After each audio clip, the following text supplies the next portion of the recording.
Donc, on va passer à Stéphane Darmoni qui va nous parler d'un sujet passionnant, les biais de l'IA générative et puis les RAG. Ok, C'est à donc vous, merci. Est-ce que vous m'entendez? Ça va? parfaitement. Ok. Donc en fait, je vais pas refaire l'histoire de l'intelligence artificielle parce que c'est pas une petite histoire courte, hein, ça fait plus de 50 ans que ça existe. Et, et en fait, un des premiers problèmes, c'est le fait que les IA génératives ou les IA discriminantes, on va dire les IA numériques en général, ont des gros problèmes en termes d'explicabilité. Ceci dit, si on prend les outils d'analyse d'image qui sont déjà opérationnels et déjà utilisés en particulier aux États-Unis et labellisés par la FDA, ils n'ont pas d'explicabilité, mais ces outils sont déjà utilisés en pratique quotidienne. Donc, ceci dit, en termes de système de la décision, la majorité des médecins aiment bien comprendre pourquoi un système a pris cette décision. C'était tout à fait le cas dans ce qu'on appelle l'IA symbolique des années 80-90, à savoir les systèmes experts, les algorithmes, ou ce qu'on appelle la formalisation des recommandations pour la bonne pratique clinique. Et une des solutions, c'est ce on va voir tout à l'heure, les RAG. Suivante. Donc, on a beaucoup parlé des hallucinations. Donc, les outils d'IA générative sont fondés sur des données massives, et donc clairement sur la qualité des données. Tout à l'heure, notre collègue de médecine vasculaire nous a bien dit que si il n'avait pas il n'avait pas appris avec le livre de son collège, eh ben, vous allez le voir d'ailleurs tout à l'heure, que certaines connaissances ne sont pas apprises ne sont pas connues par l'IA générative. Et donc, par construction, il existe des biais statistiques fondés sur ces données massives et il faut juste en avoir conscience. Et donc, j'ai pris cet exemple qui va vous paraître sans doute un peu désagréable, c'est l'hallucination, c'est comme un enfant mal élevé. C'est ce que j'ai essayé d'apprendre à mes enfants et mes étudiants, en essayant de pas trop les violenter, quand tu ne sais pas répondre, surtout tu dis je ne sais pas, tu n'inventes pas. Et en fait, un des problèmes, c'est que les outils inventent. Alors ça, je me suis permis, je ne savais pas que c'était recommandé par les documentalistes canadiens. Et donc ça, c'est ChatGPT lui-même qui vous a donné cette définition enfin, pardon, comment dire, ces euh, conséquences des hallucinations. Ça peut donner des mauvaises décisions cliniques, ça propager des fausses croyances. Bon, ça, c'est tous les problèmes qu'on connaît sur le web. Des erreurs de diagnostic, de traitement, c'est une évidence. Et donc là aussi, il faut être honnête, les RAG sont peut-être une solution. Suivant. Et donc, je vais aboutir très vite à ce que c'est ce système. En fait, c'est une architecture où il y a deux modèles.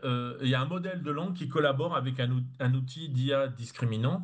Et surtout, par rapport à ce qu'on a dit précédemment, euh, c'est, il est fondé sur un corpus qui est défini.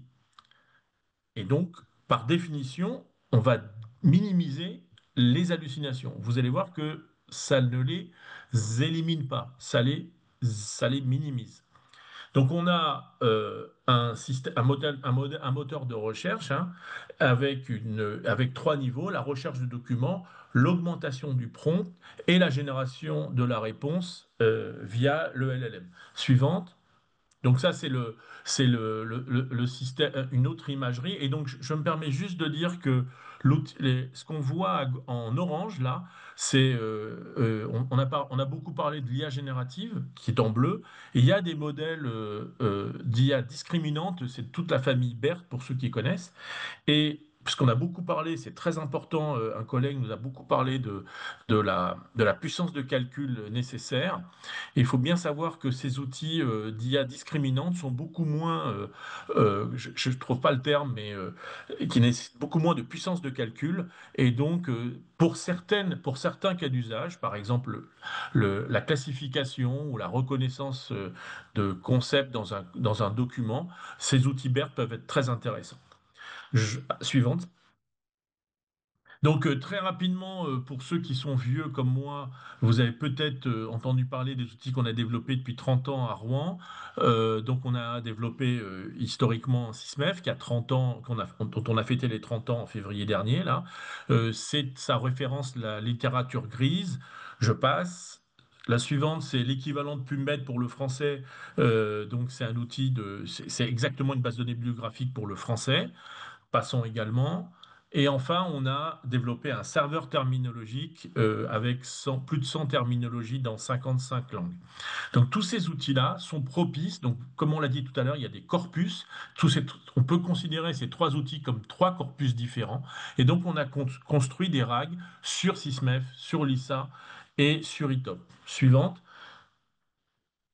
Donc, je me suis permis de parler du projet Partage tout à l'heure dans le chat. C'est un gros projet financé par la Banque publique d'investissement avec le Health Data Hub comme premier contractant. Et comme je le disais tout à l'heure, c'est donc vraiment un objectif fort de créer un LLM pour le français et la santé avec 7 cas d'usage différents. Moi, j'ai pris j'ai parlé des cas d'usage qui m'intéressaient comme la désidentification importante dans les entrepôts de données de santé ou l'optimisation du codage PMSI. Suivant.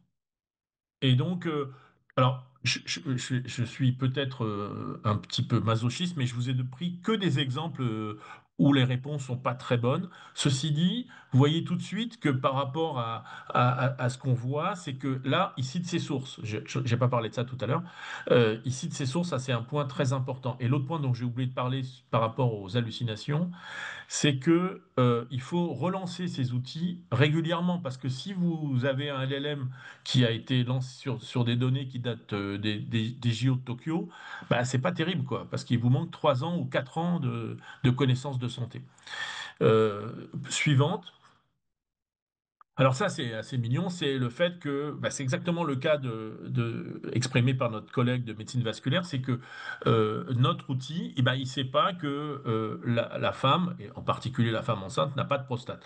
Donc il a répondu complètement, il répond de façon complètement tordue. Et juste, vas-y, suivante, je vous montre juste l'exemple à l'inverse positif de Mistral, qui répond de façon positive, qui comprend, qui sait lui que la prostate n'existe pas chez la femme.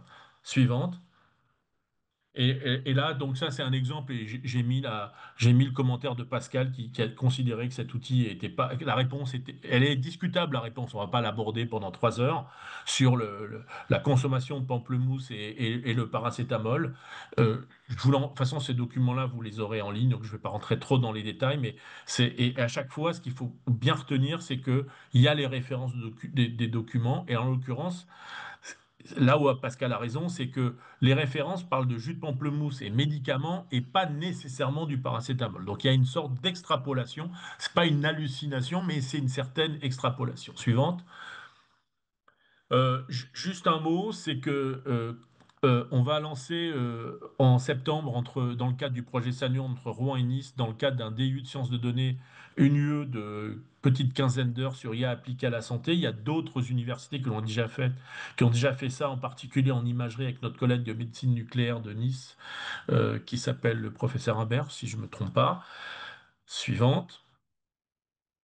Donc clairement, les biais de l'IA générative devraient être réduits, minimisés par les RAG. J'ai pas dit, excusez-moi, qu'il y a maintenant des boîtes privées comme Elsevier qui développent des RAG industriels. Un point dont j'ai pas parlé, c'est que j'ai cité un certain nombre d'acteurs, de collègues avec qui je travaille déjà, et donc ça veut dire que il y a des gens assez compétents quand même dans les LLM, et c'est pas, même si en l'occurrence je suis un enseignant de santé numérique, je n'ai pas toutes les compétences et je suis très content de pouvoir collaborer avec des spécialistes de l'informatique pure. Et puis, dernier point, c'est en termes de recherche, c'est de développer des outils d'IA hybrides qui permettent d'associer le symbolique et le numérique. Et ça, c'est des sujets de recherche qui vont nous prendre les mois, voire les années qui viennent. Je vous remercie beaucoup. Ah oui, tu as raison, Et vas-y, c'est, l'avant-dernière, excuse-moi, oui. Mais je l'ai déjà dit, hein. Le point essentiel, c'est que vous savez que dans l'IA, dans l'AMI-CMA, où il y a d'acteurs, il y avait une demi-question, enfin de compétences, pardon, sur les 70 qui parlaient d'IA, et je pense qu'il va falloir qu'on modifie ce référentiel pour que on puisse enseigner l'IA à tous les étudiants de santé et paramédicaux. Merci. Non, c'est bon, on peut passer celle-là.